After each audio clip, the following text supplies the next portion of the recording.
여러 사람들에게는 많은 꿈들이 있습니다.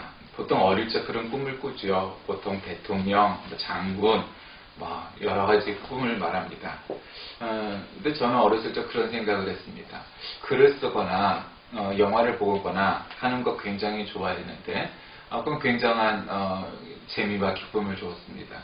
그런데 역시 그것은 픽션입니다. 많은 교훈을 주지만 우리의 삶의 끝으로, 언저리는 가지만 그 끝으로 가지는 못한다고 생각을 했습니다. 그럼 여러 기술을 배워서 하는 것들, 그것도 굉장히 유용하고 돈도 많이 벌 수 있는 일이었지만 그건 역시 인생을 관통하는 그 무엇인가의 매력은 없었습니다. 우리 인생의 본질을 얘기하는 건 철학도 어느 정도 그것을 가능하지만 결국은 신앙인 줄 압니다. 신앙이 아니고서는 우리 인생의 그 끝판, 우리 인생의 본질, 핵심, 그걸 알 수가 없습니다. 왜냐하면 원숭이가 진화해서 사람이 되었다라는 결국 진화론은 그 얘기거든요. 작은 미생물부터 원숭이도 아니고 사람이 되었다라는 따위의 이야기 혹은 가설을 믿는 것이 진화론이고 또 어느 정도는 거기에 기초한 것이 과학이기에 그 모든 것들의 흐름은 동의할 수 없는 것들입니다. 만약에 정말 우리가 미생물로부터 진화가 되었다면 정말 지금도 그런 것들이 보여야 하는데 그냥 미생물은 미생물일 뿐이고 침팬치는 침팬치이고 오랑우탄은 오랑우탄이고 사람은 사람이지 뭔가 그 자라가고 진화하고 있는 가운데의 표적을 보일 수 있는 것은 사실상 없죠. 그러니까 진화론의 증거는 제 입장에선 0이라고 생각합니다. 물론 용불용설과 같은 그런 작은 진화들은 늘 있죠. 예를 들면 손을 많이 쓰는 그러한 환경에 놓여져 있으면 손이 길어질 것이고 다른 것도 마찬가지죠. 추위에 노출되어 있는 지역에 사는 사람들은 추위에 강하게 진화가 될 겁니다. 그런 진화는 가지만 종의 진화는 불가능하다. 하나님이 만드셨다. 이런 생각을 해서 저는 신앙의 본질을 공부하고 생각하는 것이 좋은 일이었다. 이런 생각을 하면서 살았습니다. 그 가운데 하나는 복음이란 문제입니다.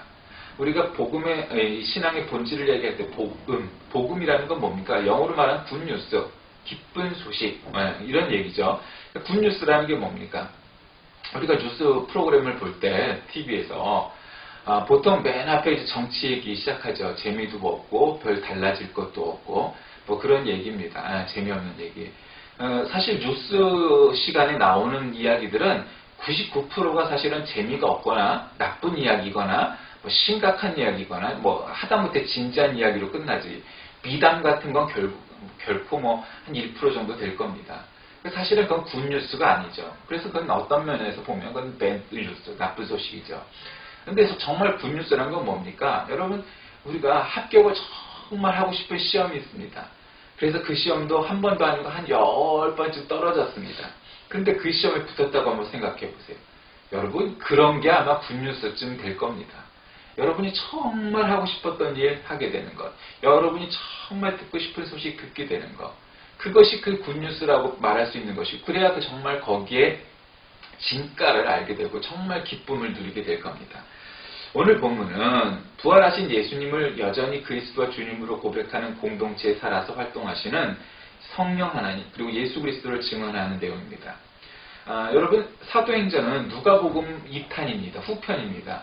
그래서 그것이 교회의 사도들의 행한 그 이야기들을 적은 역사서이긴 하지만 결국 복음서인 누가복음과 역사서인 사도행전은 1편, 2편, 원투입니다. 이 누가 공동체의 사망과 죄악의 권세 아래서 고통하면서 깨어진 삶들이 예수 그리스도를 믿고 그 말씀 안에서 회복되는 경험을 하는 내용이 있는데 오늘도 바로 그런 겁니다.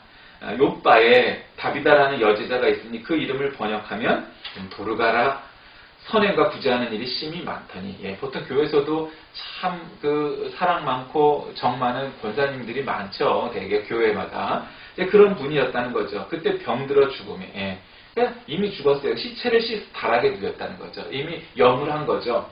그때 루다가 욥바에서 가까운지라 루다에 있었던 베드로를 청합니다. 와서 좀 기도해 주세요. 혹은 아마 어떤 면에서는 장례를 치러주세요. 그런 거 아니겠습니까?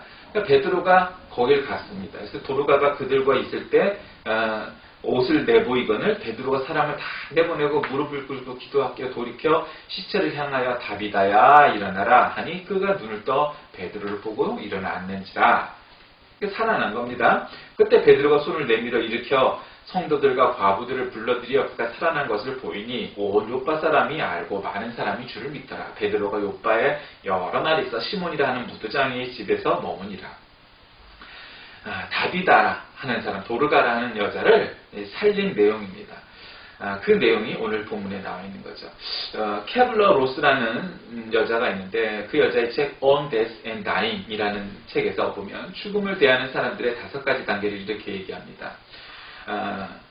그녀의 임상실험과 분석을 토대로 하는 결과이기 때문에 아주 굉장히 획기적인 사람들의 이목을 끌었던 책인데, 사랑하는 사람의 죽음을 대하는 사람들의 공통된 태도는 5단계랍니다. 첫째는 죽음을 현실로 받아들이지 않는 거부의 단계.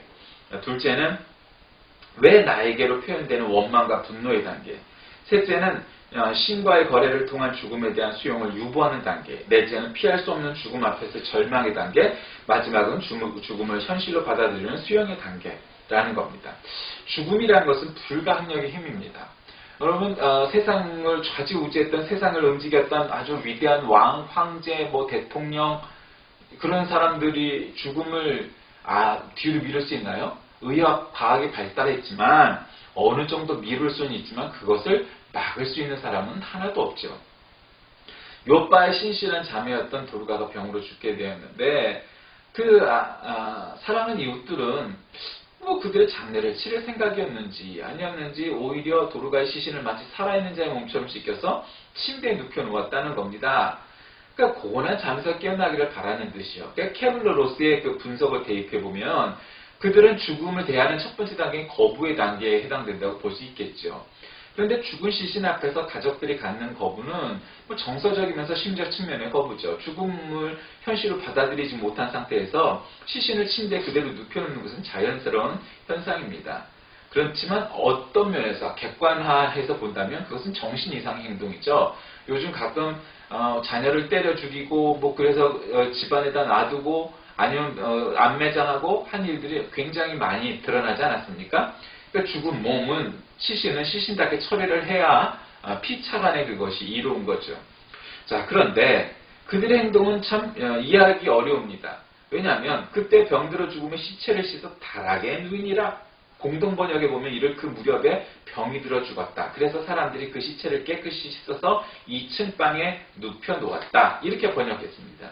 그러니까 그들의 행동은 죽음에 대한 심리적 거부 반응으로 보이지 않고 정신 이상적 행동으로도 뭔가 너무 자연스럽고 차분합니다. 또 도르가의 소식을 전해들은 베드로는 지체하지 않습니다. 도르가의 죽음 소식 앞에서 이들은 정서적으로 안정됐습니다.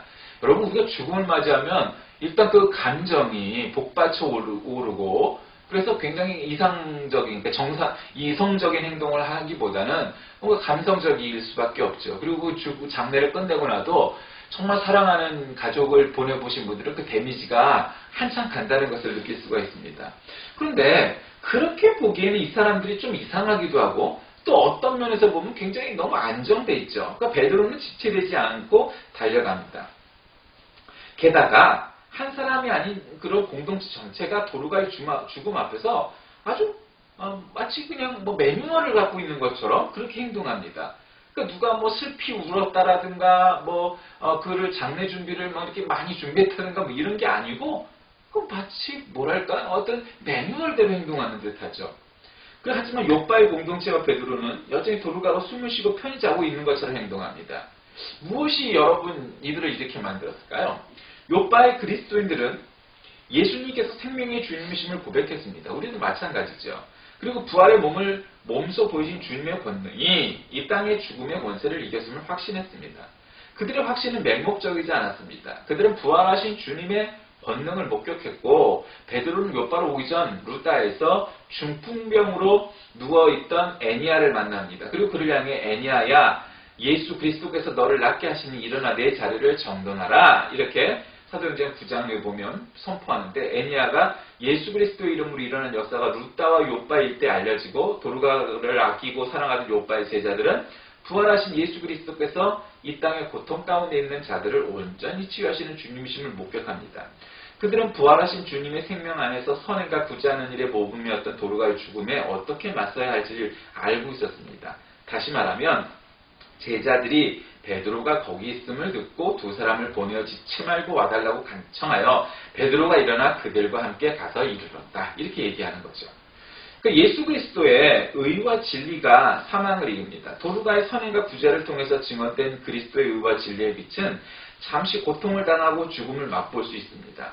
여러분, 성도란 무엇입니까? 예수 그리스도를 따른 사람들의 거룩한 사람, 무리들입니다. 우리는 죽습니다. 그래서 죽으면 그걸로 끝난 듯이 보입니다. 그러나 여러분, 이것은 하나님의 구원사에 보면 아주 잠깐의 눈 깜짝할 사이의 시간입니다. 그분이 100년 전에 돌아가셨던, 오늘 어저께 돌아가셨던 그분의 죽음은 굉장히 짧은 시간입니다. 하나님의 시간 속에서. 그래서 우리 육신은 죽지만 그 잠깐의 시간을 지나서 결국 우리는 부활하게 될 것이고 하나님의 자녀로서 영생 복락을 누리게 될 것이다. 믿는 것이 예수 그리스도입니다. 그래서 그들은 지금 도르가가 그렇게 죽었음에도 흥분하거나 감정적이지 않았습니다. 그리고 베드로를 청했고 베드로가 오자 다비다야 일어나라 말하니 도르가를 죽음에서 생명으로 일어나게 합니다. 자, 이는 한 사람의 목숨이 살아남과 동시에 그의 삶을 통해 드러냈던 예수 그리스도의 정체성이 죽지 않고 다시 살아났음을 증언합니다. 다비다야 일어나라. 죽음과 사망의 권세, 거짓과 불의한 권세에 맞서 주님은 단호히 선언합니다. 다비다야 일어나라. 이렇게 말입니다. 이런 주님의 선언은 현실의 삶을 새롭게 살리시는 그리스도적 선포입니다. 그러므로 부활하신 예수 그리스도께서 또 그를 고백하는 모든 우리에게 죽음의 권세가 강할수록 더 풍성히 살아나는 의와 진리의 생명을 송축해 주시는 겁니다. 우리에게 불가항력적인 일들이 있습니다. 그 중에 죽음은 최고봉입니다. 어떤 사람도 죽음을 거부할 수 있는 방법은 없습니다. 그런데 오늘 본문에선 예수님도 아니고 예수님께서 사랑하셨던 수제자 베드로가 와서 다비다를 이렇게 세웠습니다. 오늘날에도 이런 일이 있을 수 있습니다. 그러나 모두가 원한다고 다 그렇게 되고 죽지 않을까요? 여러분, 그렇지 않습니다. 여러분, 그거는 결코 아닙니다. 우리가 착각하지 말아야 될 것이 있습니다. 그거는 지금 베드로가 살아있다 손 치더라도 베드로가 기도하는 모든 사람마다 다 살아날 것이라고 여겨서는 안 됩니다. 여러분, 그건 미신이 아닙니다. 그건 일종의 미신입니다. 여러분, 뭔가 신비한 무엇을 가지고 있으면, 예를 들면 성경책을 갖고 있으면 내가 죽음을 피할 수 있을 것이다. 그렇지 않습니다. 여러분, 그런 건 미신입니다. 우리의 갖는 믿음은 우리는 어떤 상황 속에서 죽을 수 있지만 그러나 결코 우리는 그것으로 써서 우리 삶이 끝나지 아니하고 천국, 하나님의 나라, 하늘나라, 하나님의 나라에 들어가게 될 것이라는 믿음을 갖는 것이 믿음인 것이지, 마치 죽었다가 다시 살아나고 아직 암을 걸려서 내일 모레 죽고 혹은 아주 끔찍하고 아주 너무 엄청난 장애를 입고 있는데 그것이 어느 날 기도함과 동시에 한순간에 나아버릴 것이라는, 물론 나아버릴 수도 있지만 아닐 수도 있다는 사실을 유념해야 됩니다. 그렇게 살아가는 것이 더 많습니다. 예수 잘 믿으면 부자가 될 거라는 그런 맹목적인 믿음, 여러분, 그건 미신입니다. 예수 잘 믿어도 가난할 수 있습니다. 또 성공하지 못할 수도 있습니다. 그러나 여러분, 그 모든 것이 하나님의 섭리, 하나님의 계획, 신정론 안에 포함되어 있는 하나님의 역사입니다. 다시 말씀드리면 예수를 믿으면 모두가 부자가 되고 모두가 아주 강건해져서 100살 넘게 살게 되고 모두가 다 그렇게 위세와 명예를 떨치고 그렇게 사는 것은 결코 아니라는 겁니다. 물론 우리는 그래서 기도합니다. 하나님, 내가 그런 사람이 되게 해주세요. 내가 성공하고 승리하고 하나님의 이름과 명예와 하나님의 나라 확장을 위해서 정말 땅끝까지 이르러 뭐가 될 수 있게 해주세요. 그래서 일어나는 건 무엇입니까? 나의 명예가 펼쳐지고 나의 명예가 높아지고 내 권세가 세상에 펼쳐지는 거요. 여러분, 그것이 도대체 하나님의 나라, 다시 말씀드리면 복음의 확장과 무슨 관련이 있겠습니까? 복음은 내가 아니더라도 누구든 전할 수 있고 하나님의 명예, 하나님의 그 권위는 내가 아니라도 누구라도 세울 수 있을 겁니다. 아니, 어떤 사람이 세우건 말건 관계없이 하나님의 명예와 하나님의 권세와 영광은 그대로 존재하는 것입니다. 도대체 그렇다면 우리가 이 세상을 살아가면서 기도하고 해서 하나님 나 성공하게 해주세요. 나 아픈 건 낫게 해주세요. 이런 거 고쳐주세요. 기도하는 것이 무슨 의미가 있겠습니까? 하나님은 우리에게 그것을 복음이라고 말씀하십니다. 내가 어떻게 변하든 그것이 하나님의 이익과 관계된 것은 아닙니다. 또 어쩌면 내가 기도하는 것이 평생 안 들어줄 수 있는 기도의 제목도 있을 수 있습니다.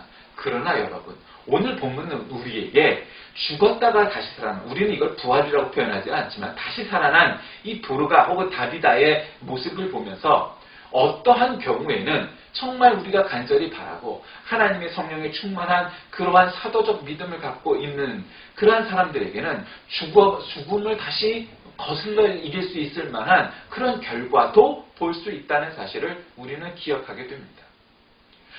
사실은 이것보다 더 엄청난 일들이 오늘날 우리가 사는 세상 속에서 벌어지고 있지 않습니까? 여러분, 우리는 정말 죽음의 권세 앞에 놓여져 있는 그런 순간입니다. 어느 날 미사일을 빵 누르고 어느 날 해부대에 빵 터져서 우리가 부지불식간에 죽을지도 모르는 세상 속에서 살아가고 있는 것입니다. 그러므로 그럴수록 우리는 더 믿음에 정진해야 합니다. 확신하는 믿음을 갖고 살아가야 합니다. 우리가 사는 날까지 최선을 다하고 열심을 다하고 또 내 달란트에 맞게 내 능력에 맞게 살아가는 것 중요합니다. 자, 말씀을 정리해 봅시다. 우리가 사는 세상은 어둠의 권세가 승리하고 영원할 것 같아 보입니다. 그러나 살아있는 역사의 증언은 불의한 권세의 지배의 승리는 잠시뿐임을 말해줍니다. 이해할 수 없을 것 같은 이 역사의 진실은 한 사람의 희생을 통해서 시작된다는 점을 기억하십시오. 국가와 민족의 역사뿐 아니라 개인과 공동체의 삶에서도 목격되고 증언되는 진실입니다. 자, 그리스도의 진리는 어둠을 몰아내고 빛을 비춥니다. 죽음의 현실 가운데 생명의 소망을 피우고 부활하신 예수 그리스도를 주님으로 고백하는 교회와 성도는 죽음에 맞서는 자들입니다. 그들은 또한 죽음의 깊은 심연에서 생명을 소망하고 노래하는 자들입니다. 여러분이 어떠한 상황 속에 놓여져 있건, 아니 어쩌면 참 힘든 여정 가운데 있건, 복음이란 우리에게 바로 그와 같은 힘든 여정 가운데 생수와 같이 하나님께서 주시는 기쁜 목소리입니다. 그 기쁜 소식, 복음을 들으십시오. 하나님은 우리를 맞아주시고 우리에게 힘이 되어주시고 지금 이 상황을 단번에 바꿀 것 같은 그런 일들은 아무것도 일어나지 않을지 모르지만 우리에게 소망과 기쁨과 힘을 주시는 하나님이십니다.